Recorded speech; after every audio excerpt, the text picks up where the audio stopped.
I'm here testing the Rovr 60 liter. We're about to fill it up with ice and some hard seltzer, some cider, and some beer from Three Daughters Brewery in St. Petersburg, Florida. And we're gonna leave it in the cooler for a couple days and see how long the ice lasts. And then on Monday, we're gonna take it camping.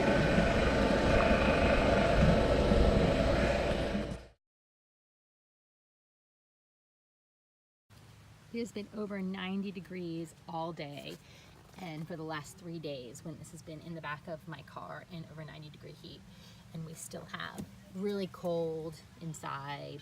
The ice is staying really cold. It's melted a bit, but it's doing its job.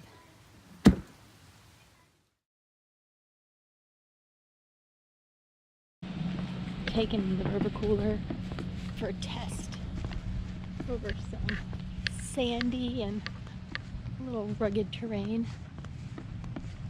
which works pretty well. I think my family's down here at the beach. Maybe we'll take the cooler down there. Ow! Be careful not to run over your feet with the cooler.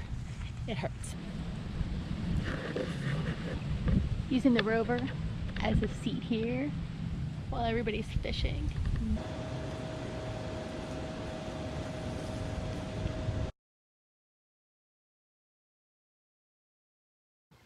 On a scale of 1 to 10, we're rating the Rovr cooler. What do you give it? A 9.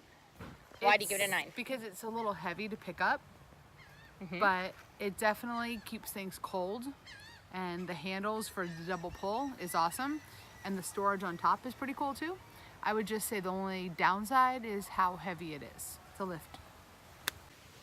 So we've been out here for Memorial Day at Fort Desoto Park testing out the Rovr cooler, and we actually started our test 3 days ago by putting some ice into it, and it stayed really cold. I'll give it that.